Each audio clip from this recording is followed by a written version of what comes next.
This is the Lumix L10.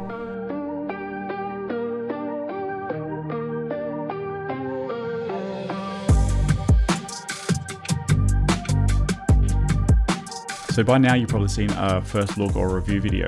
And if you haven't, I'll give you a really quick rundown on the specs that are important to me, my thoughts on who will love this camera, and my kind of short pros and cons list from an afternoon shooting with the camera.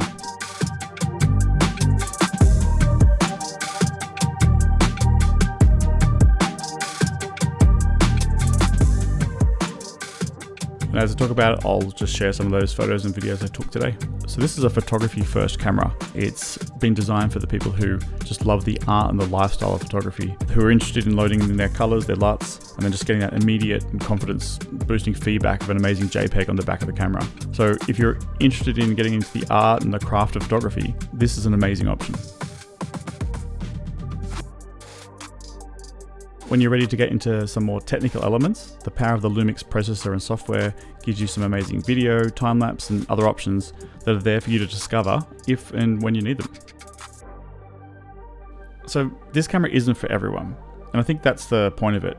If you feel like this camera is missing things that you need, well, you're likely correct. This is a beautiful, non-intimidating camera, perfect for an everyday carry and using Lumix's phrase so you can capture what moves you. So I'll share now my experience after using it for an afternoon, but if you're subscribed, you'll hear more in the future, especially around the configuration of it. So if you are interested in getting one, I'll share some tips on how I've changed some of the dials and everything to suit my shooting style. I've been lucky enough to be gifted the titanium gold version of the L10, with the standard ones being black and silver. They also look very cool. It's my understanding internally they're all the same. The titanium gold has that automatic lens hood that closes, the logo on the back, a titanium colored menu, and a remote release screw in the shutter. But just check the Panasonic website, make sure that your region has the same, and what's in the box will be listed there.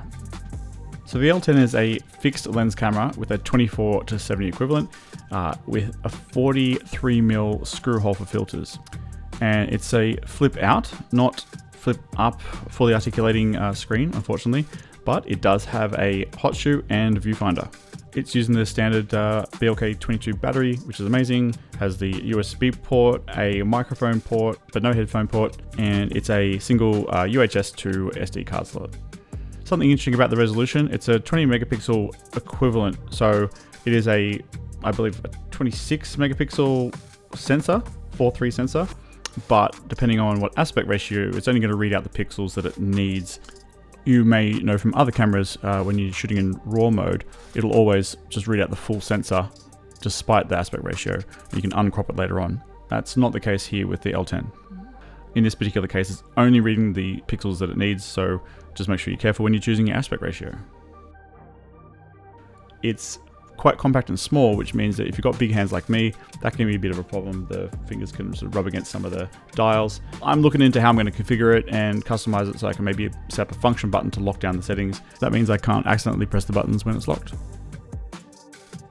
So having a dedicated device for photography, especially when traveling, means you can be in the moment and not have to have your photos mixed in with the snapshots and screenshots of menus and things you took while traveling. There's no chats popping up or things that sort of take you out of that flow state you need sometimes for photography. But this also accounts for things at home, family events, sports events, anywhere where you want to be present and you don't want to sort of be using your phone with notifications that take you out of the moment. There's a Lumix Labs update.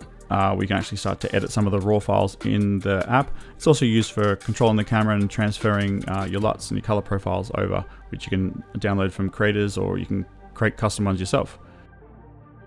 I mentioned the hot shoe. That means it now supports the Lumix audio accessories, as well as flash triggers, which is awesome. So my quick pros list is it's an amazing looking camera. The picture quality is amazing. It's got everything you need to have amazing photography experience, but then it's backed up by all the powerful features that Lumix have in some of their bigger cameras.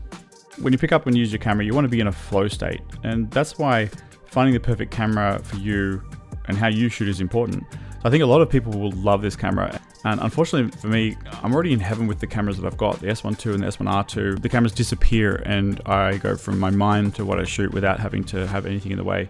And I think the Lumix L10 will be that for many, many people.